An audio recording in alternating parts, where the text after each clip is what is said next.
Hello everyone, welcome back to my channel. तो आज के इस वीडियो में हम बायो के chapter cell structure and function को फर्दर कंटिन्यू करेंगे। हम लोगों ने पिछले वीडियो में सेल के बारे में बहुत सारी इंफॉर्मेशन ली, जिसमें हमने जाना सेल क्या होते हैं, उसकी डिस्कवर किसने की।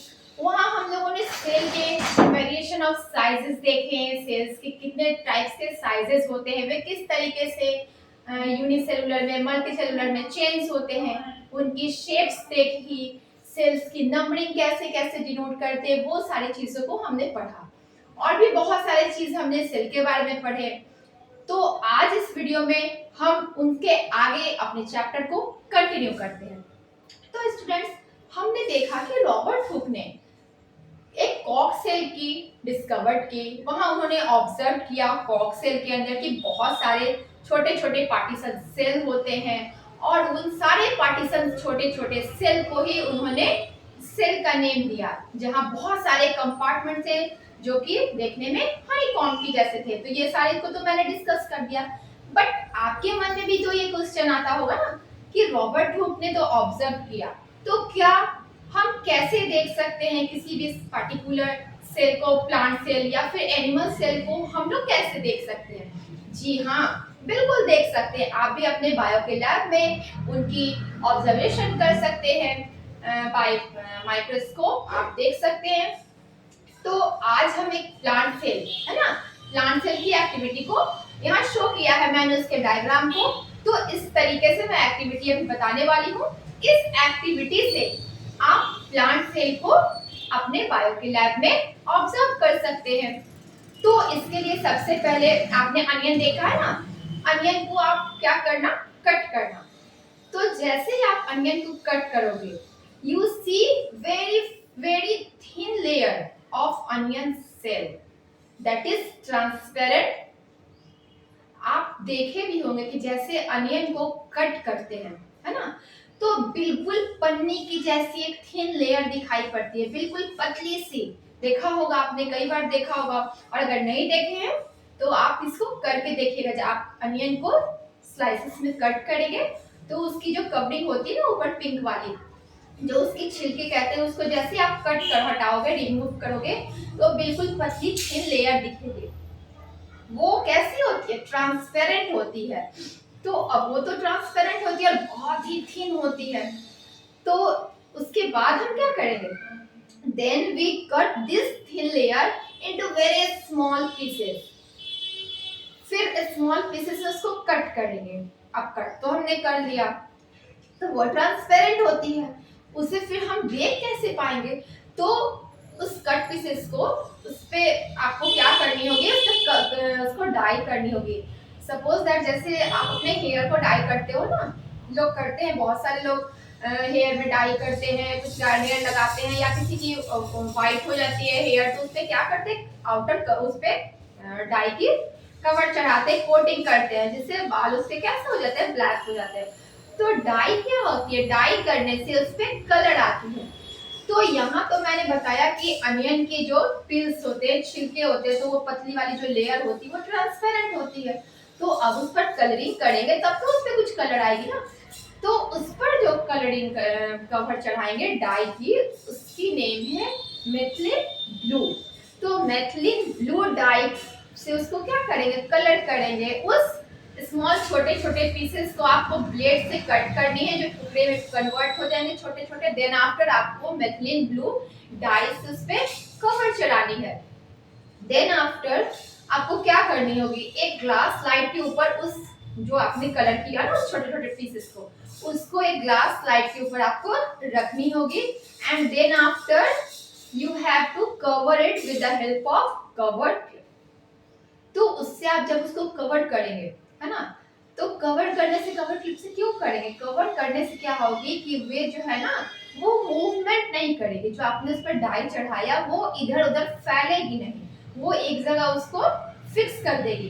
देन आफ्टर आपको उस ग्लास स्लाइड को अपने बायो लैब में माइक्रोस्कोप की जो लेंस होते हैं ना, लेंस के जस्ट नीचे रख देना है। देन आफ्टर आप उसको ऑब्जर्व करोगे। तो जैसे ही आप उसको ऑब्जर्व करोगे, you see this type of images, आपको इस टाइप की इमेजेस देखने को मिलेगी। यहाँ आप क्या देख रहे हो, यहाँ सेल ये है आपके अनियन सेल का स्ट्रक्चर, जहाँ ये आपके एक सेल हो गए, ये second cell, third one, fourth, fifth, six, seventh है। तो इस टाइप से ये सारे अलग अलग आपके स्ट्रक्चर है, ये सारे अलग अलग सेल्स है ना। अब इस सेल में ये जो आपके स्फेरिकल, ये जो स्फेरिकल है ना, ये स्फेरिकल बॉडी जो है ये हमारा न्यूक्लियस कहलाता है। ये स्फेरिकल बॉडी जो होती है इसके न्यूक्लियस होते हैं, और न्यूक्लियस के अलावा यहाँ जो ये पार्ट है ये आपके कहलाते हैं साइटोप्लाज्म, ये हमारे हैं साइटोप्लाज्म। न्यूक्लियस के अलावा जितने भी आपके ये सारे बॉडी हुए ना, ये एक्स्ट्रा पार्ट जो हो गए न्यूक्लियस के अलावा, ये साइटोप्लाज्म कहलाते हैं, जो जेली लाइक स्ट्रक्चर होते हैं।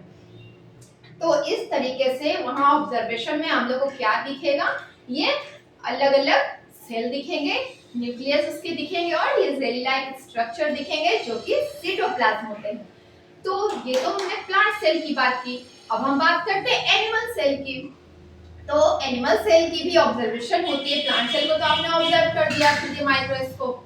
अब एनिमल सेल, तो एनिमल सेल को करने के लिए, इसके ऑब्जर्वेशन के लिए भी सेम एक्टिविटी है, उसमें भी एक्टिविटी हम करेंगे, बट यहाँ क्या करेंगे, ये तो प्लांट सेल की बात हुई। तो एनिमल सेल की एक्टिविटी करने के लिए आप क्या करेंगे, एक टूथपिक होती है ना, टूथपिक को अपने माउथ के अंदर, है ना, चिक, आप अपने चिक के अंदर टूथपिक को स्प्रेक आउट करेंगे, और जैसे ही आप स्प्रेक आउट करेंगे तो वहां से भी आपको एक ट्रांसपेरेंट, जो चिक के अंदर के जो सेल होते हैं ना, वो आपको, वो भी ट्रांसपेरेंट होते हैं, तो उसे भी सेम इस टाइप से हम लोग को निकालिए, स्प्रेक आउट करती है, और स्प्रेक आउट करने के बाद उस पर भी आपको कलरिंग करनी होगी, कलर की कोड, जैसे मैंने यहाँ बताया ना मिथाइलिन ब्लू प्लांट सेल में।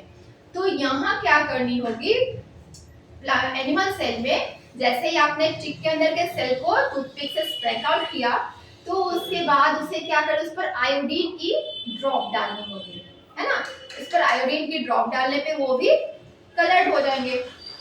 उसके बाद उसे फिर उसी टाइप से ग्लास स्लाइड के ऊपर रखेंगे एंड कवर टिप से उसे सेट कर देंगे। देन आफ्टर माइक्रोस्कोप की जो लेंस होती है उसके नीचे उस ग्लास स्लाइड को पुट कर देंगे, तो वहां हमें इस टाइप के डायग्राम, वैसे स्ट्रक्चर देखने को मिलेंगे। ये ह्यूमन चिक सेल है ना, ह्यूमन चिक सेल। एनिमल सेल हो गई, ये प्लांट सेल हो गई। तो यहाँ आपको कैसी बॉडी दिखेगी, यहाँ भी आपको ये अलग अलग, ये आपके सेल हो गए ह्यूमन चिक के, और यहाँ ये आपका जो सेंटर में है ना, सेंटर में स्फेरिकल शेप है, ये आपके न्यूक्लियस हो गए, और न्यूक्लियस हो गए, ये आपका आउटर पार्ट जो सेल का हो गया, यही आपका सेल का मेम्ब्रेन हो गया। मैंने बताया था कि सेल की जो आउटर कवरिंग पार्ट होती है, जो उसकी प्रोटेक्टिव पार्ट होती है, वो सेल मेम्ब्रेन। तो ये आपके सेल की आउटर कवरिंग पार्ट हो गई, जो सेल मेम्ब्रेन हो गई। ये न्यूक्लियस का आउटर कवरिंग पार्ट, ये न्यूक्लियस हुआ, और इसका आउटर कवरिंग पार्ट ये हो गया न्यूक्लियर मेम्ब्रेन, जो न्यूक्लियस को, है ना, न्यूक्लियस और सेल के बीच में जो भी मटेरियल होती है उससे इसको प्रोटेक्ट करता है, वो हो गया nuclear membrane. And this one is called nucleus. And जो ये जेली स्ट्रक्चर हो गए ना, बीच में जेली लाइक सब्सटेंस, ये साइटोप्लाज्म हो गए। तो इस डायग्राम को, है ना, इस डायग्राम को आप माइक्रोस्कोप के थ्रू देख सकते हैं। तो यहाँ हमने देखा कि ये ह्यूमन चिक सेल की ऑब्जर्वेशन भी आपको माइक्रोस्कोप में दिख जाएगी। तो ये भी एक्टिविटी आपने देख लिया। इसका मतलब क्या हुआ, आपने प्लांट सेल को भी ऑब्जर्व कर लिया अपने बायो लैब में, और आपने एनिमल सेल को भी ऑब्जर्व कर लिया। तो अब तो आपके मन में कोई क्वेरी नहीं होगी कि उन्होंने किया, हम क्यों नहीं कर सकते हैं, है ना। तो आप भी ऐसा कर सकते हैं। अब नेक्स्ट हमारा टॉपिक है part of the cell. Cell तो हमने पढ़ा, बट सेल के बहुत सारे पार्ट होते हैं। सेल के अंदर बहुत सारी चीजें होती है, जैसे हमने देखा साइटोप्लाज्म हो गए, प्लाज्मा मेम्ब्रेन हो गए, सेल मेम्ब्रेन हो गए, न्यूक्लियस हो गए, न्यूक्लियर मेम्ब्रेन हो गए, बहुत सारे राइबोसोम, लाइसोम, बहुत सारी चीजें होती है। तो चलिए आज उसके बारे में पढ़ते हैं। Cell membrane, cytoplasm, nucleus and plasma membrane separate cell from one another. Cell membrane, cytoplasm, nucleus and plasma membrane is just like a cell membrane. तो सेल मेम्ब्रेन क्या होगी? मैंने बताया सेल को जो प्रोटेक्ट करने वाली कवर होती है, आउटर कवरिंग, सेल की आउटर कवरिंग जो होती है वो सेल मेम्ब्रेन कहलाती है। देन साइटोप्लाज्म, यहाँ मैंने आपको बताया ना ये साइटोप्लाज्म जो जेली लाइक स्ट्रक्चर होते हैं ना वे साइटोप्लाज्म कहलाते हैं, जो न्यूक्लियस और मेम्ब्रेन के बीच होते हैं, है ना। यहाँ न्यूक्लियस और ये आपके मेम्ब्रेन में सेल मेम्ब्रेन, तो इस दोनों के बीच के जो जेली लाइक स्ट्रक्चर होते हैं, जेली लाइक सब्सटेंस होते हैं, वे हमारा साइटोप्लाज्म कहलाते हैं। ये हो गए। न्यूक्लियस क्या हो गए? जो आपके सेंटर में होते हैं, है ना, सेल के सेंटर में न्यूक्लियस होते हैं।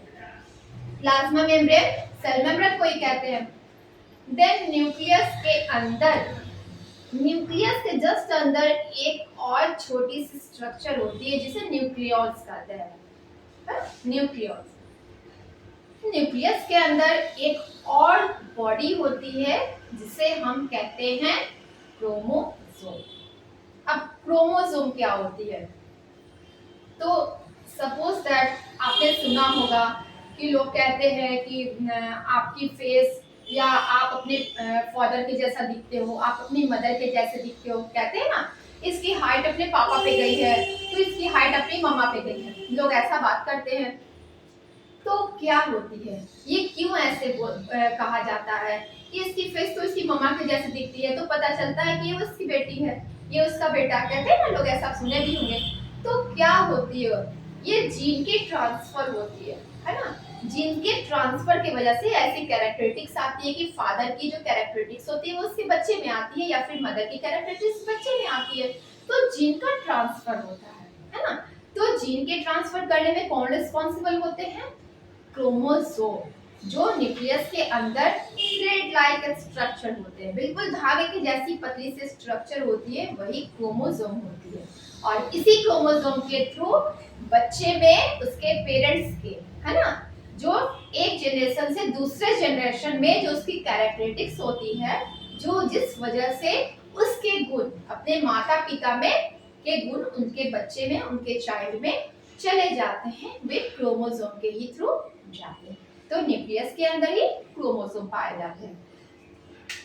तो हमने सेल मेम्ब्रेन के बारे में जान लिया, साइटोप्लाज्म जान लिया, न्यूक्लियस क्या होते हैं जान लिया, न्यूक्लियस के अंदर जो बॉडी होते हैं न्यूक्लियस कहलाते हैं, वे भी जान लिया। प्लाज्मा मेम्ब्रेन, ये सारे क्या करते हैं? ये सारे एक दूसरे सेल को सेपरेट करते हैं ना, separate cell from one another, एक सेल से दूसरे सेल को सेपरेट करते हैं। सेलुलर मेम्ब्रेन, न्यूक्लियस, आपके cytoplasm and plasma membrane.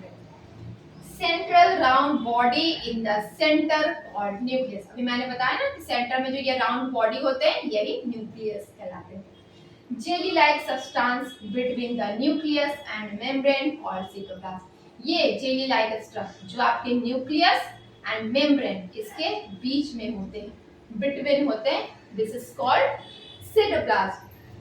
Outer thick in the cell of plant is cell wall. Cell wall का डिस्कशन मैंने अपने प्रीवियस वीडियो में भी किया था। सेल मेम्ब्रेन के अलावा उसे प्रोटेक्शन देने के लिए, है ना, सेल वॉल होते हैं किसमें? प्लांट सेल में। तो cell wall is the protective covering of plant cell to protect it from any surrounding environment condition, just like high temperature, pressure, wind, high wind speed, atmospheric moisture।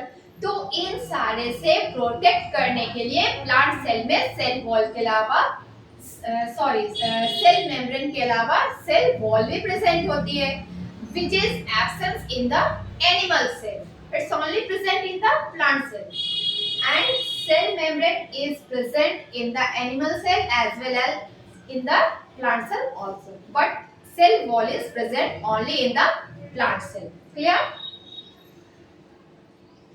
Outer thick in the cell of plant is cell wall, which its protection against the variation of temperature, high wind speed, atmospheric moisture etc. जैसा कि अभी मैंने बताया ना, atmospheric pressure हो गई, atmospheric moisture हो गई, हाई स्पीड विंड हो गई, तो इन सारे से प्रोटेक्ट करने के लिए सेल वॉल होते हैं प्लांट सेल। तो स्टूडेंट्स, आज के इस वीडियो में हमने सेल स्ट्रक्चर की एक्टिविटी बताई कि प्लांट सेल की एक्टिविटी को कैसे आप बायो लैब में ऑब्जर्व कर सकते हो, एनिमल सेल की एक्टिविटी को कैसे बायो लैब में ऑब्जर्व कर सकते हैं, और सेल के पार्ट को मैंने डिस्कस किया।